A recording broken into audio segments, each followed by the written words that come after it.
నమస్కారం. ఎక్కడన్నా మీ local local కొరట్లోనేనా? బొమ్మెనా బొమ్మెనా? Shop ఇక్కడ ఓకే. పార్లమెంట్ ఎన్నికలు వస్తున్న ఐడియా ఉందా? ఉన్నదండి. పార్లమెంట్ ఎన్నికల్లో ఏ పార్టీ గెలిచే అవకాశం ఉంది?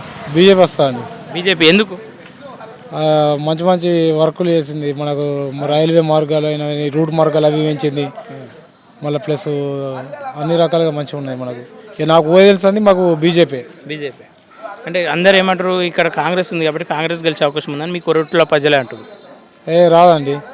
ఇది అది స్టేట్ అయ్యి సెంటర్ మొత్తం చేంజ్ కదా అన్ని. అంతేనా?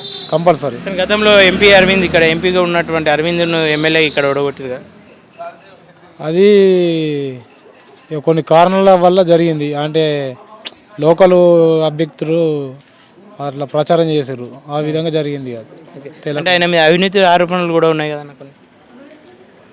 ఇక చేస్తారు కదా ఆపోజిట్ వాళ్ళు. అంతే అంటే ఎప్పుడన్నా కలిసిరా ఆయన మీరు? కలిసినాం. ఎట్లుంటుంది ఆయన మాట తీరు? ఎట్లుంటుంది? మంచిగా ఫ్రెండ్లీగా ఉంటాడు. మళ్ళీ ప్లస్ ఇట్లా ఎంపీ లెక్క ఉన్నాడు మనకు. ఇంటి మనిషి లెక్క ఉంటాడు. మంచిగా భుజం మీద చేసి మాట్లాడతాడు. అన్ని రకాలుగా మంచిగా ఉంటాడు.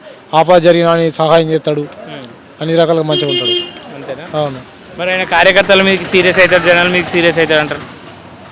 ఇక కొన్ని టైంలలో ఎక్కువ ఒరితే అట్లా అయినప్పుడు ఆ టైంలలో ఎప్పుడు ఒకసారి టైం ఎవరైనా అవుతాయి అట్లా అవుతాడు అంతే. ఎక్కువ ఏ పార్టీ వచ్చే అవకాశం ఉందా? సెంట్రల్ కంపల్సరీ బీజేపీ వస్తుంది. కానీ కాంగ్రెస్ వస్తా అంటారు. లేదు, బీజేపీ వస్తుంది. హిందూ అయి పుట్టిన వాళ్ళు బీజేపీకి ఎత్తనే అయితే మనము ఇప్పుడు ఇండియా చేసిండు. ఇక మా ఎన్నో చేసిండు. మీ అందరికీ తెలుసు, ప్రజలకు కూడా తెలిసే. ఓకే అట్లా. ఓకే అన్న, థ్యాంక్ యూ. ఓకే.